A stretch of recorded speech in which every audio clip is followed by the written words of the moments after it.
Ya, mari kita lihat Amos. Ya, Amos pasal 2 ayat 1 sampai 5 ya. Amos pasal 2 ayat 1 sampai 5. Kita baca demikian. Beginilah firman Tuhan, karena 3 perbuatan jahat Moab, bahkan 4, aku tidak akan menarik kembali keputusanku. Oleh karena ia telah membakar tulang-tulang Raja Edom menjadi kapur. Aku akan melepas api ke dalam Moab, sehingga Puri Keriot dimakan habis. Moab akan mati di dalam kegaduhan, diiringi sorak-sorai pada saat sangkakala berbunyi. Aku akan melenyapkan penguasa di antaranya, dan membunuh segala pembesarnya bersama-sama dengan dia, firman Tuhan. Beginilah firman Tuhan, karena 3 perbuatan jahat Yehuda, bahkan 4, aku tidak akan menarik kembali keputusanku.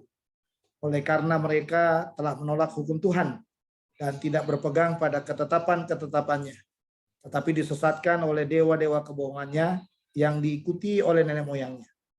Aku akan melepas api ke dalam Yehuda, sehingga Puri Yerusalem dimakan habis. Ya, sampai di sini pembacaan firman Tuhan. Ya, coba kita lihat saudara-saudara ya. Saya sangat suka sekali nih dengan tulisan dari Amos ini, karena sangat terbuka sekali dengan hal-hal yang berkaitan dengan apa? Dengan kemanusiaan.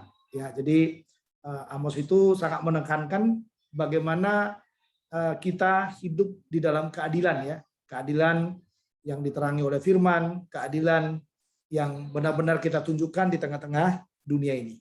Nah, kemarin kita melihat ada 3 kesalahan, ya 3 bangsa di sana.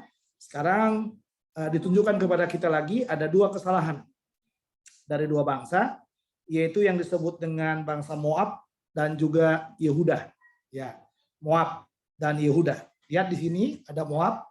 Moab itu bukan bagian daripada Israel, bukan umat pilihan, tetapi kita harus menyadari bahwa Yehuda itu adalah umat pilihan. Berarti kita bisa melihat dalam bagian ini bahwa Tuhan itu tidak membeda-bedakan mana umat pilihannya dan mana yang bukan umat pilihannya. Jadi kalau sudah membicarakan tentang keadilan, tentang kemanusiaan, Tuhan itu menyamakan semuanya. Ya, Tuhan itu menyamakan semuanya. Tuhan itu sangat menyayangi semua yang namanya apa? Ciptaannya. Pada waktu ada di antara kita berlaku tidak adil, di sanalah Tuhan menyatakan, menunjukkan ya keadilannya, pembelaannya kepada orang-orang yang diberlakukan tidak adil. Nah, jadi makanya saudara lihat di sana masih ciri khasnya sama dari apa namanya? Dari yang dinyatakan oleh Amos ini. Jadi kesalahan dari Moab itu dikatakan di dalam bagian itu dikatakan sana, oleh karena ia telah membakar tulang-tulang Raja Edom menjadi kapur. Ya, menjadi kapur ya. Lalu kesalahan dari Yehuda, kalau sudah melihat di sana, oleh karena mereka telah menolak hukum Tuhan dan tidak berpegang pada ketetapannya, tetapi disesatkan. Dikatakan ya, tetapi disesatkan oleh dewa-dewa kebohongannya yang diikuti oleh nenek moyangnya. Jadi lihat di sini saudara.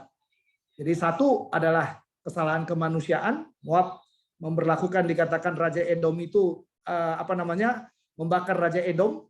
Sementara kalau kita bisa melihat di sana, Yehuda kesalahannya adalah tidak mentaati atau menolak hukum Tuhan di sana. Ya, menolak hukum Tuhan. Nah, lihat di sana semua hukumannya sama. Anda harus lihat baik-baik. Ya, hukumannya sama. Dikatakan di dalam bagian ini, ya hukumannya itu adalah aku akan melepas api.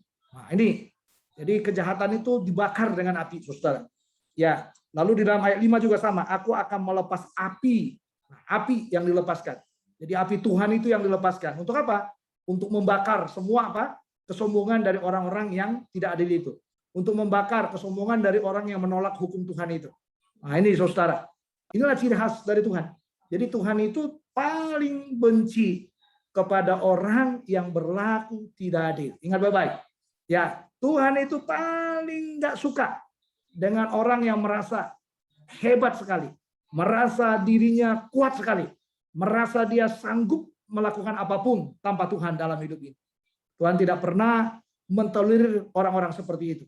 Jadi marilah kita yang belajar hari ini, kita melihat bahwa Tuhan itu adil dan Tuhan itu sangat senang kalau kita ada ya menunjukkan keadilannya Tuhan kepada orang-orang yang kita layani. Salah satu caranya untuk menunjukkan keadilan Tuhan kepada orang-orang yang kita layani itu adalah bawalah mereka kepada kebenaran, bawalah mereka kepada hidup yang baru, perkenalkanlah Tuhan Yesus kepada mereka, karena kita tahu bahwa itulah jalan satu-satunya untuk mengubah karakter sombong, karakter ketidakadilan, karakter yang disebut tidak adanya kemanusiaan di dalamnya. Hadirnya Yesus itulah mengubah semuanya. Tuhan Yesus memberkati kita. Mari kita berdoa. Bapa dalam sorga, terima kasih hari ini kami boleh belajar dari firman-Mu, dan kami akan lanjutkan ke dalam perkuliahan kami. Pimpin dari awal hingga pada akhirnya, biar Roh Kudus bersama-sama dengan kami semuanya, terangi kami di dalam pimpinan yang daripada-Mu. Dalam Kristus Tuhan kami sudah berdoa. Amin.